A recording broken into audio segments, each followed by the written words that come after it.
Ram Ram students. तो ये problem basically Indian mathematical olympiad 2005 में पूछा गया है, जो कि अलजेब्रा का एक पार्ट है।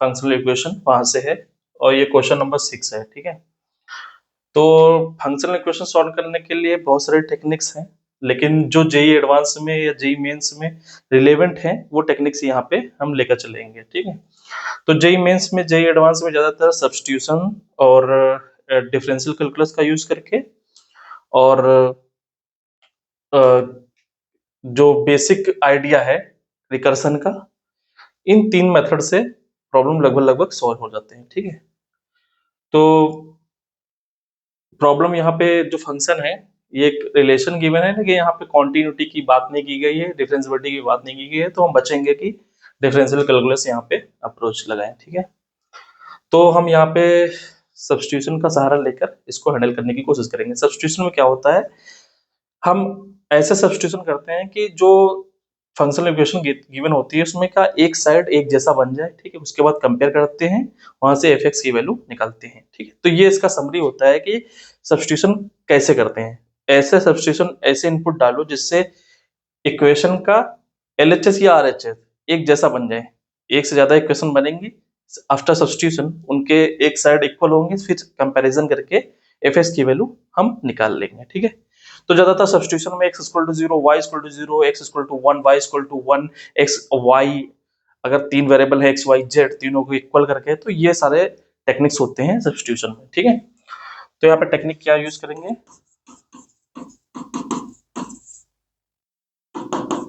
सब्स्टिट्यूशन। ओके, बेसिकली यहाँ पे x equal to 0, y equal to 0, z equal to 0, x equal to 1, y equal to 1, x y z equal to, ये तीनों इक्वल है। इस टाइप के सब्स्टिट्यूशन हम करते हैं। ठीक है, okay and so on. Clear, ये आइडिया हम, ये फंडामेंटल आइडिया यहाँ पे हम यूज करने वाले हैं। ठीक है, क्लियर, बहुत सारे आइडिया हैं, लेकिन हम यहाँ इसको रेफर करेंगे। ठीक है, तो सबसे पहले अगर बात करें कि इसका नाम हम 1 दे देते हैं, इस इक्वेशन का। ठीक है, तो अगर हम दोनों, सपोज करो x और y दोनों एक साथ 0 रख दे तो क्या बन जाएगा। ठीक है, पहले हम f0 या f1 इस टाइप की वैल्यू निकालने की कोशिश करते हैं। ठीक, दोनों 0 रख दो तो यहाँ पे क्या आ जाएगा, यहाँ पे इनपुट 0 हो जाएगा, यहाँ पे इनपुट 0 हो जाएगा, ये पूरा 0 हो जाएगा, यहाँ पे इनपुट 0 हो जाएगा। ठीक है, तो f0 की वैल्यू निकल आएगी। ठीक, तो अगर हम x और y दोनों 0 कर दें तो हमारे पास 1 क्या इंप्लाई कर जाएगा, f0 equal to 0 plus Z f0, तो यहाँ पे f0 is equal to Z f0। ठीक है, this is true for all z belongs to r। ठीक है, क्लियर, तो इसका मतलब ये चीज और ये चीज इक्वल है। कब इक्वल होगी, जब f0 की वैल्यू क्या हो, 0। क्लियर, f0 क्या क्या बना गया। ठीक है, सिमिलरली आप x equal to 0, y equal to 0 separately रख लेते हैं। ठीक है, तो अगर हम x इक्वल टू 0 रखें, x इक्वल टू 0 रखें तो 1 क्या इंप्लाई कर जाएगा, ठीक है, 1 क्या इंप्लाई कर जाएगा, f y f z is equal to z f y। ठीक है, इसका नाम कुछ रख देते हैं 2। ओके, सिमिलरली हम y इक्वल टू 0 रख दें। ठीक है, y इक्वल टू 0 रखेंगे तो 1 क्या इंप्लाई कर जाएगा, y f x स्क्वायर, यहाँ पे तो 0 हो जाएगा। ठीक है, y इक्वल टू 0, तो x f x plus Z f0, और f0 की वैल्यू क्या है, यहाँ से 0, तो ये क्या आ जाएगा, ये वाला 0, तो x f x। ठीक है, तो बेसिकली यहाँ से क्या आ गया, f x square is equal to x f x। Clear, इसका नाम 3 रख देते हैं। ठीक है, क्लियर, ओके,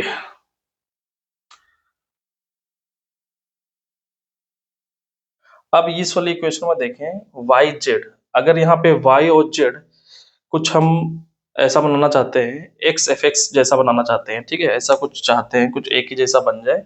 टारगेट हमारे पास क्या है कि एक साइड इक्वेशंस का एक जैसा बन जाए। तो देखो यहाँ पे अगर एक्स एफ एक्स है, यहाँ पे देखो एक्स एफ एक्स बन सकता है जब वाई और जेड इक्वल हो जाए, ठीक है, तो एक्स एफ एक्स बन जाएगा। इसमें अगर एफ अप्लाई कर देंगे तो इस तरह का कुछ बन जाएगा। क्लियर? तो यहाँ पे क्या कर दो, इस इक्वेशन टू में अगर y is equal to Z is equal to X रख दे, तो इक्वेशन टू क्या बन जाएगी, एफ ऑफ यहाँ पे X F X is equal to X, यहाँ पे क्या आ जाएगा एफ एक्स। Okay, clear? और यहां से अगर हम इस पे एफ अप्लाई कर दें तो यहां से हमको एक्स एफ एक्स मिल जाएगा, F of F F x. Okay, तो इस वाली इक्वेशन में क्या कर रहे हैं हम, इस वाली इक्वेशन में थर्ड में एफ अप्लाई कर रहे हैं, ठीक है, तो F of F X square क्या आ जाएगा, X F of X F X. Clear? F of X F X. तो यहां से देखो F of F F X आ गया, यहां से आ गया, इसका नाम हम 4 रख देते हैं, ठीक है, तो दोनों इक्वल आ गए। तो ये क्वांटिटी और ये क्वांटिटी दोनों इक्वल हो गई। क्लियर? तो यहां से क्या आ गया, from third and fourth we conclude this quantity and this quantity equal implies that x of x is equal to f of x square is equal to x f x। Okay, clear? अब यहाँ पे f of x square हमको निकालना है, ठीक है, तो यहाँ पे ये कैसे निकलेगा, f ऑफ x स्क्वायर, ठीक है, तो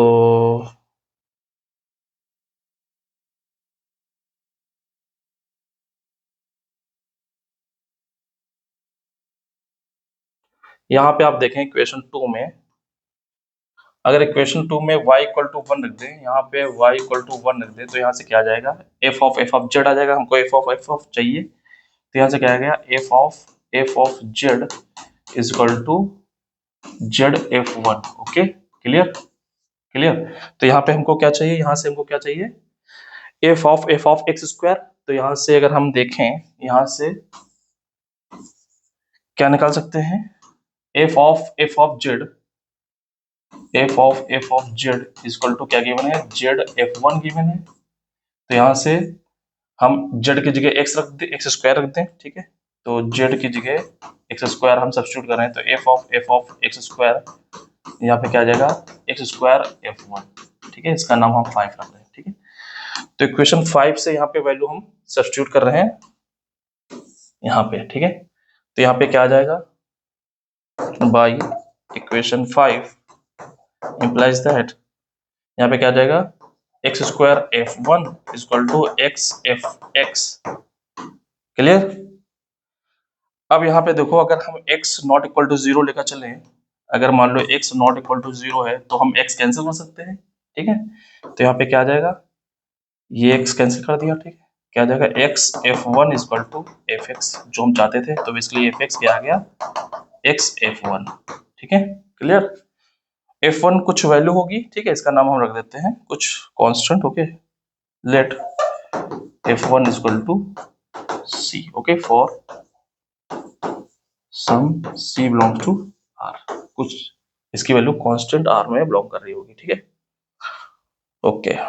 तो बेसिकली एफ एक्स क्या आ गया, एक्स सी। ओके, अब यहाँ पे हमको एक बात और पता है कि F zero equal to 0 given है, ठीक है, F zero equal to 0 given है, जो कि इसको सेटिस्फाइड कर रहा है। क्लियर? सेटिस्फाइड कर रहा है, ओके कर रहा है, तो इसका मतलब F x equal to implies that F x equal to X C, ये 0 के लिए भी ट्रू है, मतलब पूरे आर के लिए ट्रू है, this is true for every X belongs to R. Clear? अब every X belongs to R के लिए ट्रू है, तो इसको हम जो ओरिजिनल इक्वेशन थी उसमें रख के सी की वैल्यू निकाल सकते हैं, ठीक है, तो ओरिजिनल इक्वेशन क्या है, ठीक है, यहाँ है, तो यहाँ पे हम सी की वैल्यू निकाल लें, ठीक है, क्लियर। तो यहाँ पे रखो F X is equal to X C, ठीक है। तो यहाँ पे क्या आ जाएगा, C times X square plus F Y Z, ठीक है, is equal to X, F X की जगह X C plus Z X Y, ठीक है। तो यहाँ पे अगेन हम इसकी वैल्यू रख दें, ठीक है। तो C X square plus Y X Z equal to X square C plus यहाँ पे क्या रखना था, जेड सी वाई यहाँ पे आएगा, ठीक है।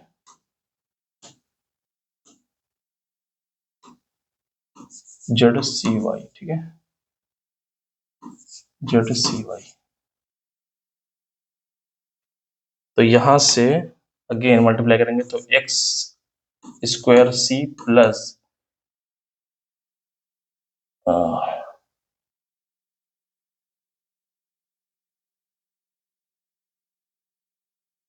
एक मिनट, यहाँ पे एफ जेड की वैल्यू क्या आएगी, एफ जेड की वैल्यू आएगी,